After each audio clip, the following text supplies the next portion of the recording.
हम पढ़ेंगे electric field, या हम कह सकते हैं कि जो कंप्लीट इलेक्ट्रोस्टैटिक्स है उसका सबसे इंपॉर्टेंट टॉपिक है इलेक्ट्रिक फील्ड। पूरे चैप्टर में दो ही चीजों की बात की गई है, या तो इलेक्ट्रिक फील्ड की और या तो इलेक्ट्रिक पोटेंशियल की। तो सबसे जरूरी टॉपिक जो आज हम स्टार्ट करने जा रहे हैं वो है इलेक्ट्रिक फील्ड। ये फील्ड क्या है?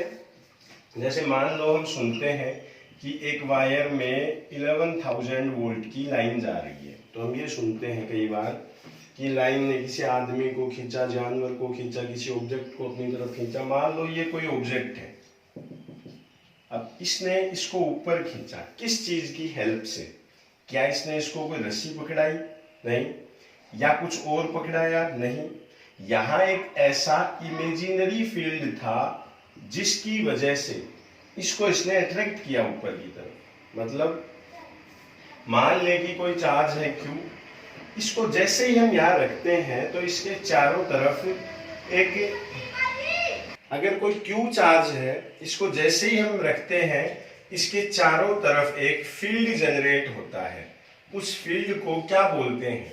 Electric field. इसकी वैल्यू कैसे फाइंड आउट करेंगे कि क्या है इलेक्ट्रिक फील्ड? तो इसका एक एग्जाम्पल हम पहले डिस्कस कर चुके हैं कि मान लो ये कोई गांव है जिसमें इस साइज के कुत्ते हैं। अब चेक करना है कि इस गांव का फील्ड किस तरह का है। यहां से चेक करने आता है एक बार पहले ये। अब दिख रहा है कि इसकी साइज इनके कंपैरिजन में बहुत छोटी है, तो जब ये गांव के अंदर आएगा तो ये सब इसको बुरी तरह से अटैक करेंगे। जब ये वापस जाएगा, इससे पूछा जाएगा कि उधर का फील्ड कैसा है, तो ये जो आके बताएगा वो रिएक्शन कुछ इस तरह का होगा कि बहुत खतरनाक मामला है उधर। जबकि अगर इसको भेज दिया जाए चेक करने के लिए तो ये इन सब से साइज में बड़ा है, तो ये सब इसके पीछे पीछे घूमने लगेंगे।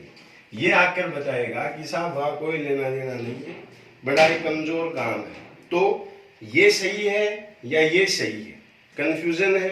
तो एक स्टैंडर्ड पैरामीटर फिक्स करते हैं ये, कि जो ये आकर बताएगा वो मान लिया जाएगा। तो यूं ही जहां कहीं फील्ड चेक करना हो वहां एक +1 कूलाम चार्ज को भेज देंगे। मान लो यहां का चेक करना है इस चार्ज से r डिस्टेंस पे, यहां। अब इसको यहां भेज देंगे, जो भी फोर्स इस पे लगेगा वही क्या है? इलेक्ट्रिक फील्ड है। तो क्या है electric field? The force exerted by +1 coulomb at a place is called as electric field. क्या लिखेंगे? Force exerted by +1 coulomb charge at any place is called as electric field. हम ये कह सकते हैं कि इस +1 पे या किसी Q चार्ज पे कोई फोर्स जो लगता है उसको क्या बोलते हैं? Electric field. तो इस E को लिखा जाएगा E = F/Q से। F क्या है? फोर्स है, और Q वो चार्ज है जो चेक करने के लिए आया है। अगर इस F को हम लिख दें न्यूटन से, चार्ज को हम लिखते हैं कूलाम से, तो इलेक्ट्रिक फील्ड की जो यूनिट बनती है वो क्या है? न्यूटन पर कूलाम। तो E की यूनिट लिखी जाती है न्यूटन पर coulomb. What is electric field? The force exerted by +1 coulomb charge at any place is called as electric field. अब हमने जो अभी टॉपिक कवर किया वो था इलेक्ट्रिक फील्ड, लेकिन नेक्स्ट हेडिंग लगी हुई है इलेक्ट्रिक फोर्स। ये क्यों है? इलेक्ट्रिक फील्ड का अभी फॉर्मूला हमारे पास आया था E = F/Q। F था फोर्स और Q क्या था? चार्ज। अब यहां से जो पहले नेक्स्ट टॉपिक हमें पढ़ना है वो है इलेक्ट्रिक फोर्स। ये क्या है? यहां जो फोर्स लिखा हुआ है उसी को इलेक्ट्रिक फोर्स बोलते हैं। हमने लिखा है E = F/Q, तो यहां से F = क्या लिख सकते हैं? QE. This force is known as electric force. यहाँ से हम एक चीज देख सकते हैं कि Q है चार्ज, ये स्केलर प्रॉपर्टी है, तो F का डायरेक्शन या इलेक्ट्रिक फोर्स का डायरेक्शन किसके डायरेक्शन में दिख रहा है? यहां से E से। तो यहां से दो बातें आती है कि मान लो ये कोई इलेक्ट्रिक फील्ड है E, इसमें Q चार्ज को रख दिया गया यहां, तो इस पे कितना फोर्स लगेगा? F is equals to QE। जबकि अगर इसी इलेक्ट्रिक फील्ड में नेगेटिव चार्ज रख दिया जाता, नेगेटिव Q, तो फोर्स लगता F is equals to minus QE।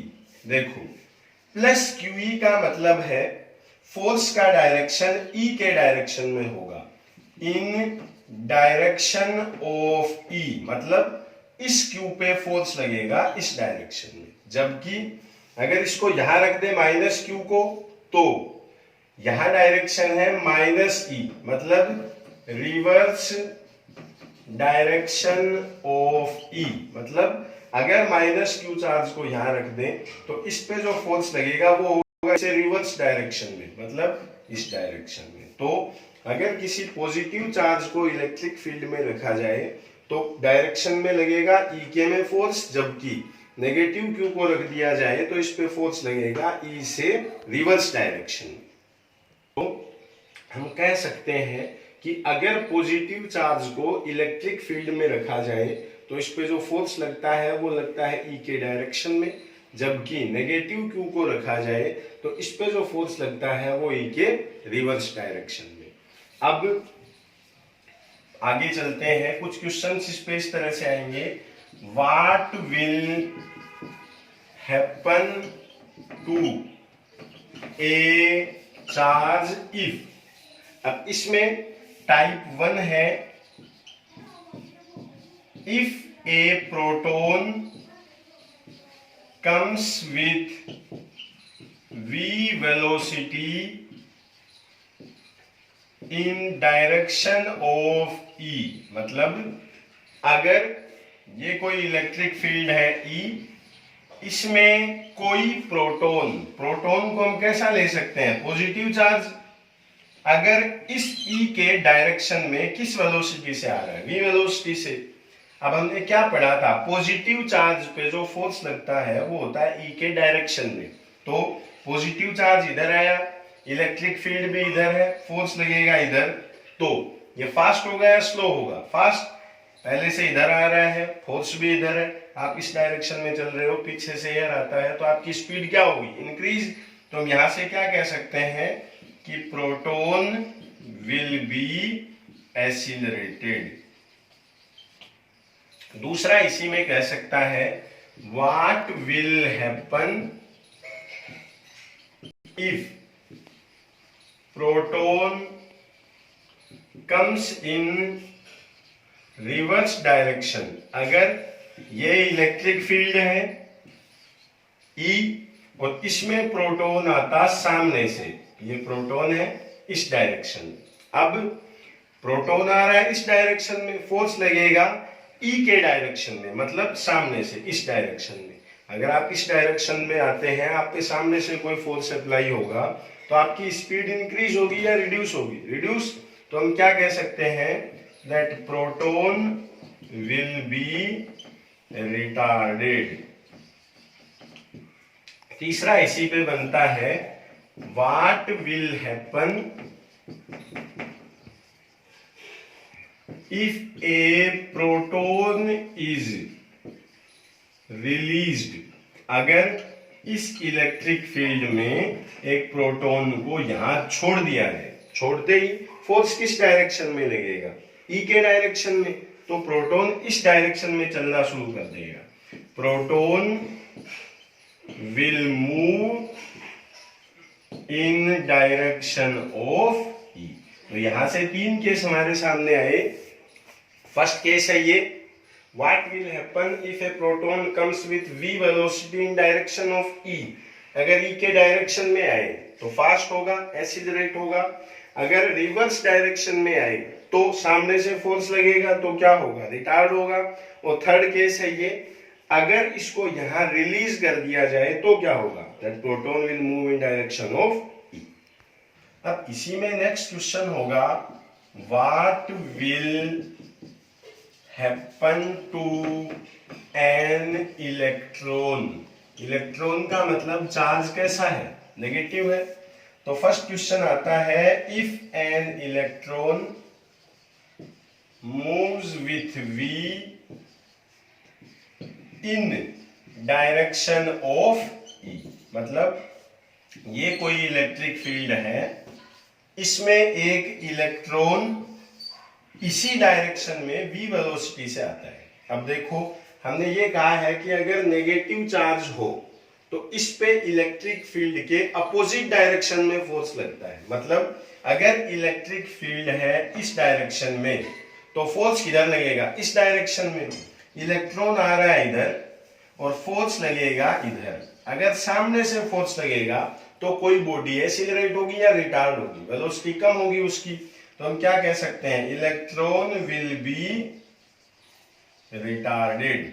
अगर इसी में बोल दिया जाए, if electron is coming with v in opposite direction of E, मतलब ये E है, अब इलेक्ट्रॉन आ रहा है सामने से, इधर से।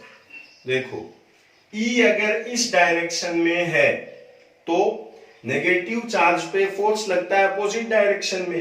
E अगर इधर है तो फोर्स भी इधर है, ये फोर्स भी इधर है, इलेक्ट्रॉन आ भी इधर रहा है, तो स्पीड क्या होगी, इंक्रीज। तो हम क्या कह सकते हैं, इलेक्ट्रॉन विल बी एक्सीलरेटेड। जबकि थर्ड क्वेश्चन जो है वो क्या हो सकता है, ये कोई इलेक्ट्रिक फील्ड है E, if an electron is released. अगर इस इलेक्ट्रॉन को यहां छोड़ दिया जाए तो फोर्स किधर लगेगा, E के अपोजिट डायरेक्शन में। E का डायरेक्शन है ये, अपोजिट डायरेक्शन होगा ये, तो electron will move in opposite direction of E। ये तीन तरह के क्वेश्चन इलेक्ट्रॉन पे बन सकते हैं। क्या, if an electron moves with v in direction of E, अगर E के डायरेक्शन में आ रहा हो तो अपवर्ड जो फोर्स लगेगा या अपोजिट जो फोर्स लगेगा वो इसके मोशन को क्या कर देगा, रिटार्ड। अगर E के अपोजिट डायरेक्शन में हो तो ये क्या होगा, एक्सीलरेट। और अगर इसको सिर्फ रिलीज कर दिया जाए then it will move in opposite direction of E। में जो थर्ड टाइप के क्वेश्चन आते हैं वो इस तरह से आएंगे कि मान लो कोई इलेक्ट्रिक फील्ड है E, अगर इसमें कोई चार्ज E के परपेंडिकुलर एंटर करे तो क्या होगा।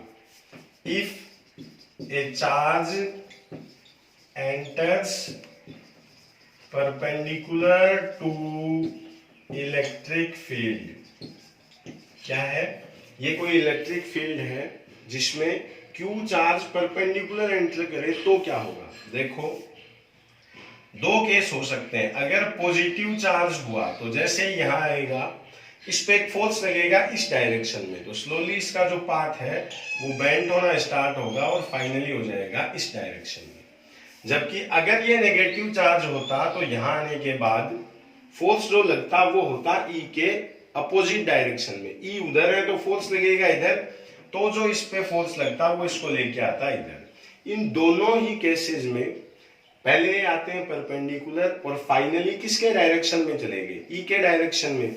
लेकिन हम ये कह सकते हैं charge will move in parabolic path. कैसे पाथ में चला गया है ये, पैराबोलिक पाथ में, and finally moves in direction of E। तो हम ये कह सकते हैं कि अगर पॉजिटिव चार्ज आए, छोड़ दिया जाए यहां, तो E के डायरेक्शन में चलता है और कैसे पाथ में चलता है, लीनियर में।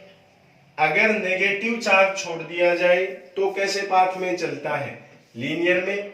किधर, E के अपोजिट डायरेक्शन में। और अगर कोई Q चार्ज पॉजिटिव हो या नेगेटिव हो, E के परपेंडिकुलर एंटर करता है तो फाइनली इसका पाथ कैसा मिलता है हमें, पैराबोलिक। वो जाता किस में है, पैराबोलिक पाथ में, और फाइनली किसके डायरेक्शन में चला जाएगा, ये ई के डायरेक्शन में। अब हम पढ़ेंगे मिलिकन ऑयल ड्रॉप एक्सपेरिमेंट। ये क्या है, देखो हम पढ़ते हैं, ये प्रोटॉन है जिसका मास कितना है, मास ऑफ प्रोटॉन 1.67 10⁻⁻27 kg। फिर हम पढ़ते हैं इलेक्ट्रॉन, मास क्या है 9.1 × 10⁻⁻31 kg। अब इन दोनों का जो चार्ज है वो कितना है 1.6 × 10⁻⁻19 कूलम। इस चार्ज को निकाला कहां से गया, इलेक्ट्रॉन डिस्कवर किया जा चुका था, लेकिन इसके चार्ज की वैल्यू पता नहीं थी। उस चार्ज की वैल्यू को निकालने के लिए मिलिकन नाम के साइंटिस्ट ने एक ऑयल ड्रॉप एक्सपेरिमेंट किया। नाम से दिखता है ऑयल ड्रॉप, यानी ऑयल की क्या है, कोई बूंद है। इसके लिए इन्होंने एक ये प्लेट ली और एक ये प्लेट ली।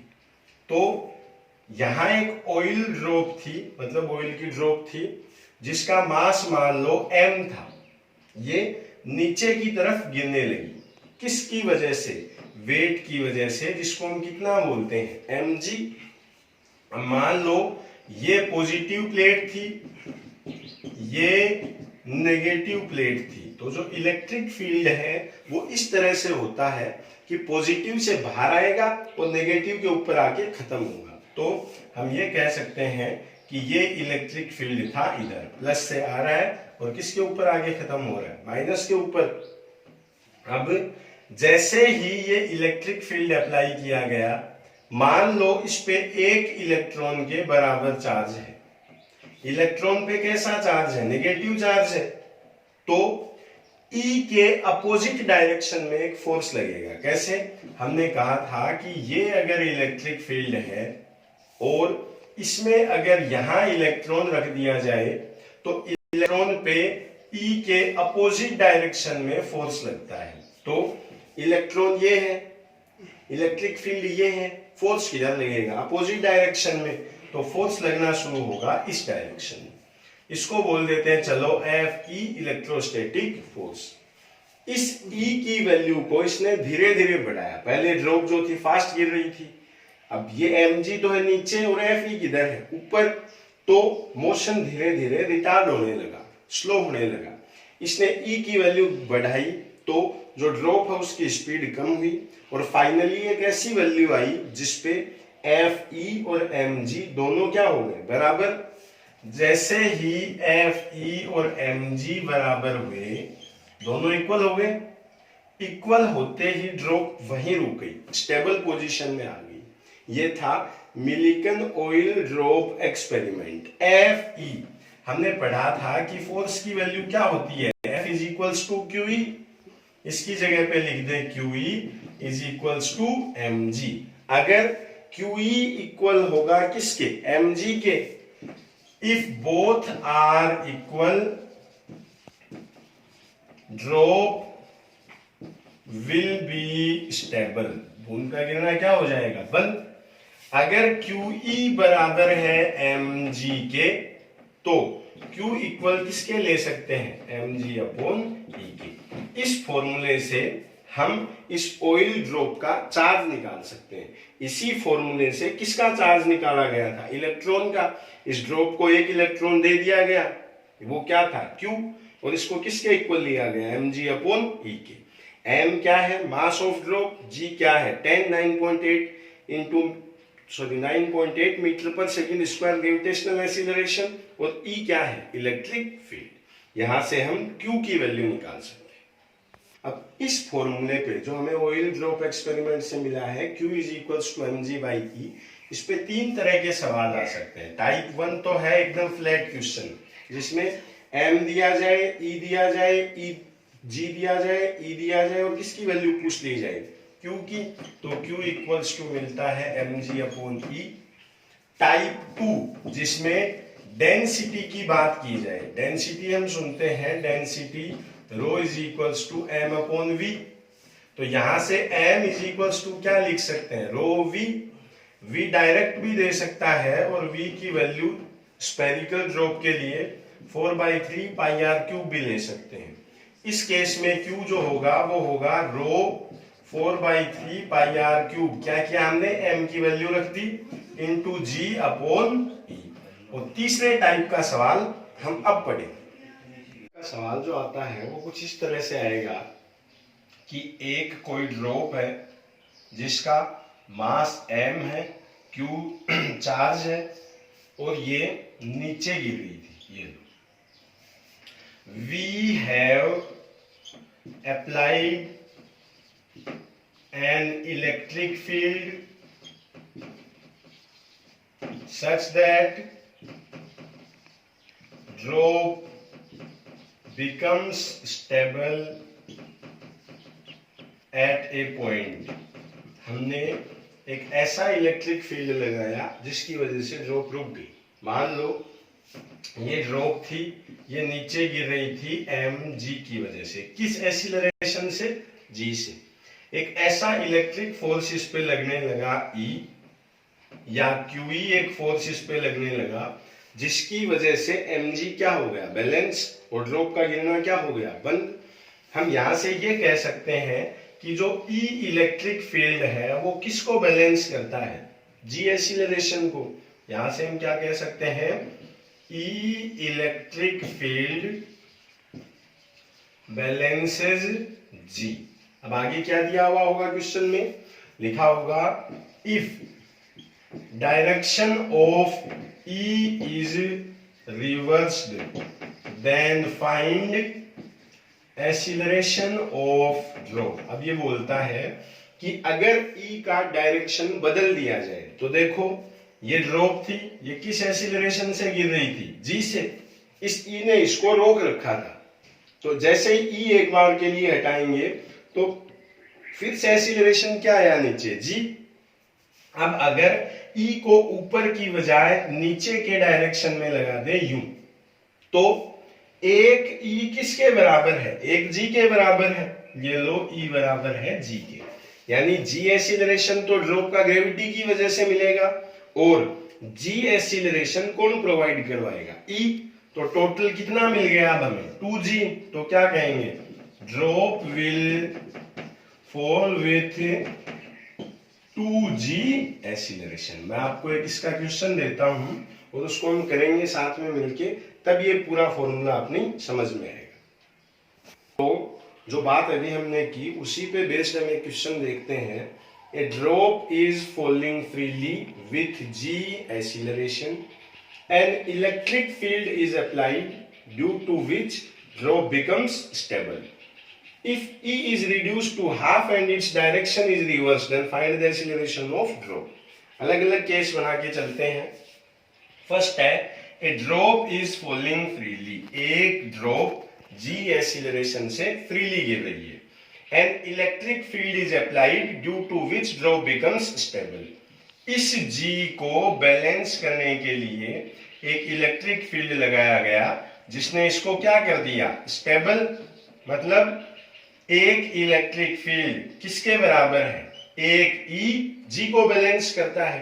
अब क्या किया गया, if E is reduced to half, अगर ई को ई बाई 2 कर दे तो देखो ई जी के इक्वल है, मतलब एक ई एक जी को बैलेंस करता है, तो हाफ ई किसको बैलेंस करेगा, जी बाई 2 को। आगे and its direction is reversed, मतलब ये ड्रॉप है, जी एक्सीलरेशन से ये फ्रीली गिरना चाहेगी। अगर एक इलेक्ट्रिक फील्ड कितना ई बाई 2 का नीचे की तरफ लगा दे, ये लो ई बाई 2, तो इसका एक्सीलरेशन क्या होगा, ई बराबर है जी के, ई बाई 2 बराबर किसके होगा, जी बाई 2 के। अब इसका एक्सीलरेशन हमें टोटल कितना मिलेगा, E by 2 is equals to G by 2 plus G. So total acceleration कितना दे सकते हैं हम, g प्लस जी बाई 2। तो टोटल जो इसका एक्सीलरेशन मिलेगा इस टाइम पे वो होगा 3g बाई 2। अब हम बात करते हैं इलेक्ट्रिक एक्सीलरेशन की। ये क्या है, मान लो कोई q चार्ज है हमारे पास में जिसका मास हमने ले रखा है m। अगर इसको किसी इलेक्ट्रिक फील्ड ई के अंदर छोड़ दिया जाए तो इस पे क्या लगेगा, फोर्स, जिसको हमने क्या कहा था, F is equals to Q E. लेकिन हम पढ़ते क्या आए हैं, according to Newton second law F is equals to क्या मिलता है, ma। अब ये भी फोर्स है और ये भी फोर्स है, अगर दोनों को इक्वल कर दें तो हम क्या कह सकते हैं, ma is equals to Q E. यहां से a इज इक्वल्स टू हम क्या लिख सकते हैं, क्यू ई अपॉन m। अगर किसी इलेक्ट्रिक फील्ड में किसी चार्ज का एक्सीलरेशन हमें निकालना हो तो क्या करेंगे, ma is equals to Q E and a is equals to Q E by m। इस पे क्वेश्चन किस तरह से आता है, मान लो कोई इलेक्ट्रिक फील्ड है E, इसमें हमने कोई Q चार्ज लाके यहां छोड़ दिया, तो छोड़ते ये क्या करने लगेगा, चलने लगेगा। तो क्वेश्चन आ सकता है दो तरह से, अगर चार्ज चल रहा है, मूविंग कंडीशन में है, तो अगर कोई बॉडी का चल रही है तो उसके पास में क्या होगी, काइनेटिक एनर्जी होगी।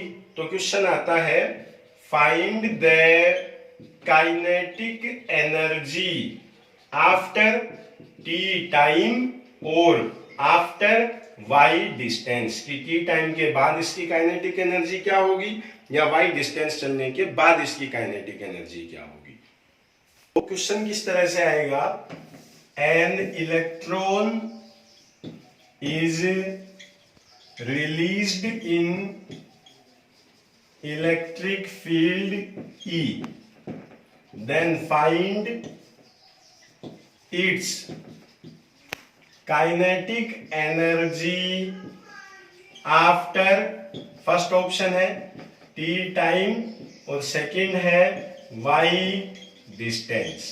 देखो एक चीज जो हम समझ चुके हैं वो ये है कि अगर इलेक्ट्रिक फील्ड E में किसी Q चार्ज को छोड़ दिया जाए तो इस पे एक फोर्स लगता है F is equals to Q E, या इसी को हम क्या बोलते हैं, F is equals to M A, या A इज इक्वल्स टू हम क्या लिख सकते हैं, क्यू ई बाई एम। तो A की वैल्यू कितनी मिलेगी, क्यू ई अपॉन एम। अब बात करते हैं फर्स्ट केस की, केस फर्स्ट। देखो सवाल में लिखा हुआ है N electron is released, release करने का मतलब होता है इनिशियल स्पीड कितनी है, 0 है, कितने टाइम के बाद में चाहिए, टाइम है t, एक्सीलरेशन अपने पास में कितना है, क्यू ई बाई एम, और निकालना क्या है, फाइंड इट्स काइनेटिक एनर्जी। अब काइनेटिक एनर्जी का फॉर्मूला हम पढ़ते हैं हाफ एम वी स्क्वायर। तो ये कब मिलेगी, जब किसकी वैल्यू हो, v की हो। v है, u है, a है और t है, इन चारों में फर्स्ट इक्वेशन होता है जिसको हम बोलते हैं v is equals to U plus A T. अब v है निकालना, u इनिशियली कितना था, 0 था, a कितना है, क्यू ई अपॉन एम और t है t। तो यहां से v की वैल्यू कितनी ले सकते हैं, Q E T upon M. इस वैल्यू को अगर यहां लिख दें तो काइनेटिक एनर्जी मिलेगी हाफ m और v का स्क्वायर यानी Q square E square T square upon M square. एक m से एक m काट दें तो जो काइनेटिक एनर्जी मिलती है वो होगी Q square E square T square upon 2। ये है kinetic energy after T time. अब हम निकालेंगे kinetic energy after y distance. अब निकालनी क्या है, kinetic energy after y distance. फिर से ये लो काइनेटिक एनर्जी निकालनी है जिसका फॉर्मूला कितना होता है, half M V square. u कितना दिया हुआ है 0, a कितना दिया हुआ है क्यू ई बाई एम, और डिस्टेंस ये कितनी चल चुका है y। तो u है, डिस्टेंस है, a है और फाइनल वेलोसिटी चाहिए। इन चारों चीजों में जो इक्वेशन हमें मिलता है वो होता है थर्ड इक्वेशन, जो क्या है, v square is equals to U square plus 2as। अब u तो कितना था, 0 था, तो v square is equals to क्या ले सकते हैं, 2as या 2a। एक्सीलरेशन कितना लेते हैं हम, क्यू ई अपॉन एम, और डिस्टेंस s है, s की जगह कितना दे रखा है इसने, y। तो v स्क्वायर की जो वैल्यू है ये हम ले सकते हैं QE upon m into Y. अब काइनेटिक एनर्जी जो होगी वो होगी half m v square. v square की वैल्यू क्या है 2QEY अपॉन m। m से m कैंसिल, 2 से 2 cancel, so kinetic energy is equals to QEY। तो अगर पूछा जाए कि if an electron is released, छोड़ दिया जाए, in electric field E, then find its kinetic energy after t time. अगर t टाइम पे पूछा जाए तब तो कितना आया था Q square E square T square by 2m। और अगर पूछा जाए एट y डिस्टेंस, तो y डिस्टेंस पे कितना मिलता है ये, this is equals to QEY। अब जो नया टॉपिक हम स्टार्ट करेंगे वो है प्रॉपर्टीज ऑफ इलेक्ट्रिक फील्ड, कि जिस E की हम बात करते हैं इसकी क्या क्या प्रॉपर्टी है। इसको इलेक्ट्रिक फील्ड भी लिख सकते हैं, या यहां हम पूरा लिखना चाहें तो इलेक्ट्रिक फील्ड लाइंस भी लिख सकते हैं। लाइंस क्या है, हमने क्या कहा था, इमेजिनरी पाथ ऑफ +1 कूलम। मतलब पहले तो हम ये बात करते हैं कि ये क्या है इलेक्ट्रिक फील्ड लाइंस। तो पहले प्रॉपर्टी तो हम पढ़ेंगे बाद में, पहले बात करते हैं इलेक्ट्रिक फील्ड लाइंस, ये क्या होती है। देखो मान लो एक Q चार्ज है और इसके चारों तरफ हमें क्या ड्रॉ करनी है, इलेक्ट्रिक फील्ड लाइंस। तो एक काम करते हैं, यहां एक कूलम चार्ज लाके छोड़ देते हैं +1। अब ये प्लस है, ये प्लस है, इसको क्या करेगा, रिपेल करेगा। तो ये इसको करेगा इधर पुश, आगे गया और आगे गया और आगे गया और आगे गया। यहां जो ये लाइन बनी है इसको क्या कहेंगे, इलेक्ट्रिक फील्ड लाइन। यहां +1 छोड़ दें तो ये इसको इधर रिपेल करेगा, यहां छोड़ दें यहां रिपेल करेगा। तो अगर डिफाइन करना चाहे इलेक्ट्रिक फील्ड लाइन को तो क्या लिखेंगे, the path which is traced by +1 coulomb charge in surrounding of any charge is called as electric field line. क्या लिख सकते हैं, the path traced by +1 coulomb charge at any place is called as electric field line. देखो दो चीजें हम देख सकते हैं, एक इलेक्ट्रिक फील्ड तो हम बनाते हैं इस तरह से, ये क्या है, सबके बीच में जो डिस्टेंस है ये फील्ड लाइन के बीच में ये इक्वल है, तो इसको बोलते हैं यूनिफॉर्म इलेक्ट्रिक फील्ड। मतलब जो इलेक्ट्रिक फील्ड सब जगह से एक जैसा हो, जबकि यहां लाइनों के बीच में डिस्टेंस बढ़ती जा रही है, यहां डिस्टेंस कम थी, यहां डिस्टेंस ज्यादा है, यहां और ज्यादा है, इसको बोलते हैं नॉन यूनिफॉर्म इलेक्ट्रिक फील्ड। तो अगर क्वेश्चन आए कि जो पॉइंट चार्ज है जो एक जगह पे रखा हुआ है, इसकी वजह से जो इलेक्ट्रिक फील्ड जनरेट होता है वो किस तरह का होगा, यूनिफॉर्म या नॉन यूनिफॉर्म। तो हम कह सकते हैं कि अगर चार्ज यहाँ है तो ये किस तरह का है, नॉन यूनिफॉर्म है। मान लो दिया जाए कि E इज इक्वल्स टू है 3E3I cap plus 4J cap, कि बताओ इलेक्ट्रिक फील्ड यूनिफॉर्म है या नॉन यूनिफॉर्म है। तो यहां से क्या देख सकते हैं, यहां मान लो लिखा है x, यहां लिखा हुआ है y। x की वैल्यू 1 करते हैं तो इलेक्ट्रिक फील्ड अलग है, 2 करते हैं तो अलग है, 0 करते हैं तो अलग है। मतलब ये इलेक्ट्रिक फील्ड किसके साथ में चेंज होगा, x के साथ में। ऐसा इलेक्ट्रिक फील्ड जो चेंज होता रहे उसको बोलते हैं नॉन यूनिफॉर्म इलेक्ट्रिक फील्ड, जबकि ऐसा इलेक्ट्रिक फील्ड जो चेंज नहीं हो उसको क्या बोलते हैं, यूनिफॉर्म इलेक्ट्रिक फील्ड। तो अब हम बात करते हैं किनकी, इलेक्ट्रिक फील्ड लाइंस की। तो जो इनकी फर्स्ट प्रॉपर्टी है वो ये है कि अगर कोई पॉजिटिव चार्ज हो तो देखो ड्रॉ करते हैं इलेक्ट्रिक फील्ड लाइन को, यहां +1 रखेंगे तो प्लस क्या करेगा, इसको रिपेल करेगा। तो पॉजिटिव चार्ज के लिए तो ये मिलती है कुछ इस तरह से, जबकि अगर यहाँ नेगेटिव चार्ज होता, यहाँ +1 रखें, तो ये क्या करेगा, इसको अट्रैक्ट। ये नेगेटिव है, ये पॉजिटिव है, तो इसके लिए इलेक्ट्रिक फील्ड लाइंस होगी कुछ इस तरह से, ये रही।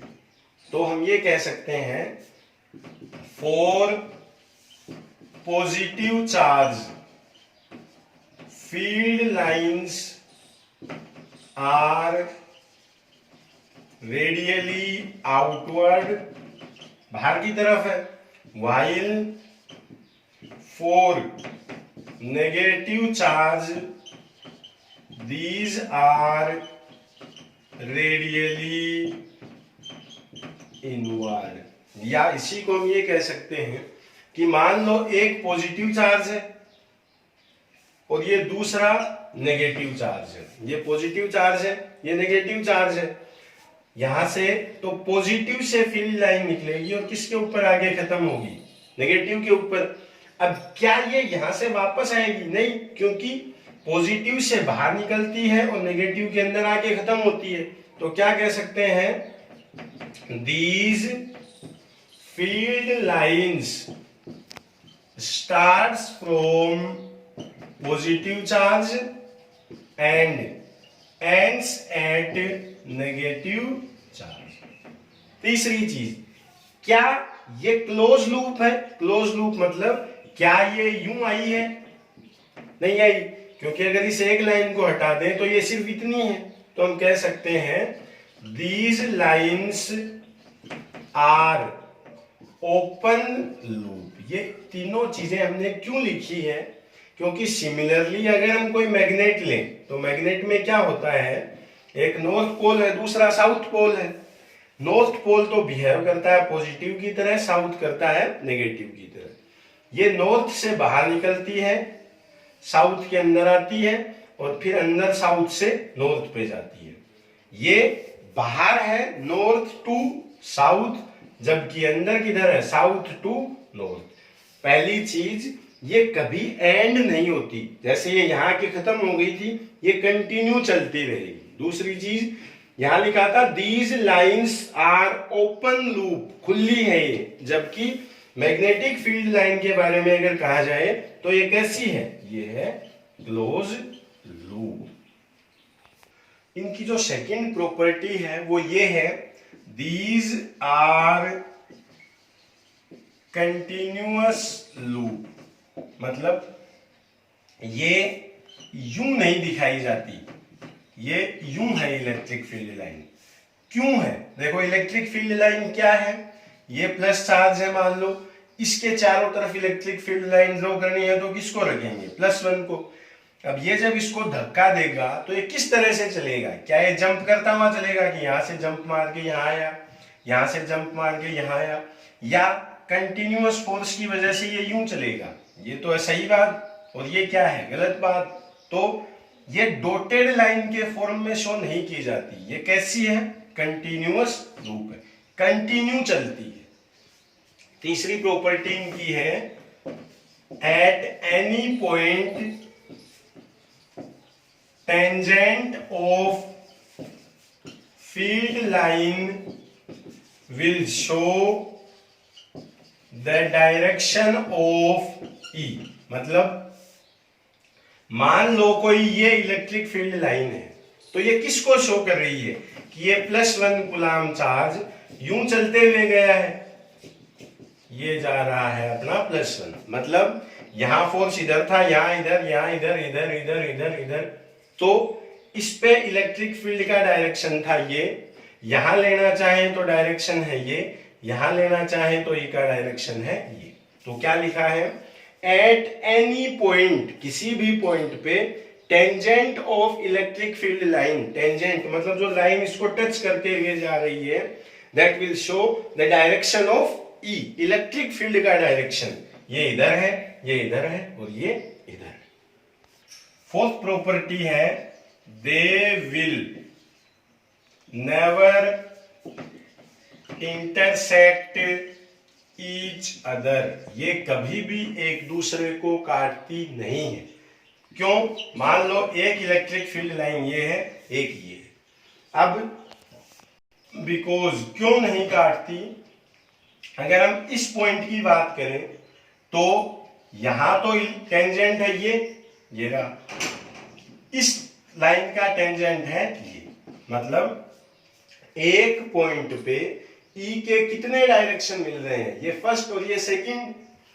If they intersect each other, अगर ये एक दूसरे को काटती है तो ये क्या कहेगी। अब ये लाइन तो बोलती है कि अगर यहां +1 रख दें तो इधर जाएगा, ये लाइन बोलती है इधर जाएगा। अब एक चार्ज दो डायरेक्शन में नहीं जा सकता, मतलब एक पॉइंट पे इलेक्ट्रिक फील्ड के दो डायरेक्शन हमें नहीं मिल सकते। तो if they intersect each other then at intersecting point it will give two direction of E, कितने डायरेक्शन देगी, दो, विच इज नॉट पॉसिबल, जो कि पॉसिबल नहीं। फिफ्थ और जो लास्ट प्रॉपर्टी है वो ये है, electric field lines are always perpendicular to surface. मतलब अगर कोई सरफेस हो, मान लो ये इस तरह से है, तो ये हमेशा इससे परपेंडिकुलर निकलती है। देखो इस तरह से, अगर इधर के लिए ड्रॉ करना चाहें तो ये रहेगी यूं। ये क्यों है परपेंडिकुलर, ये जब पोटेंशियल आएगा तब हम डिस्कस करेंगे। फिलहाल ये किस तरह से निकलती है परपेंडिकुलर। अगर कोई स्फीयर होता जिसपे क्यू चार्ज होता तो ये इससे इस तरह से बाहर आएगी। देखो कितना एंगल है 90, ये यूं नहीं होगा, ये होगा यूं 90 यूं यूं यूं, सब जगह कितना एंगल है 90। अगर पूछा जाए कि क्या इलेक्ट्रिक फील्ड लाइंस यूं हो सकती है तो आंसर होगा नहीं। क्यों, क्योंकि यहाँ ये एंगल 90 नहीं है। ये थी basic properties of electric field line. अगले वीडियो में हम डिस्कस करेंगे इलेक्ट्रिक डाइपोल को, उसकी वजह से जो इलेक्ट्रिक फील्ड चेंज होता है उसको। अगर वीडियो अच्छा लगा हो तो चैनल सब्सक्राइब जरूर करें ताकि अगले वीडियो का नोटिफिकेशन आपको अपने आप मिलता रहे। थैंक्स।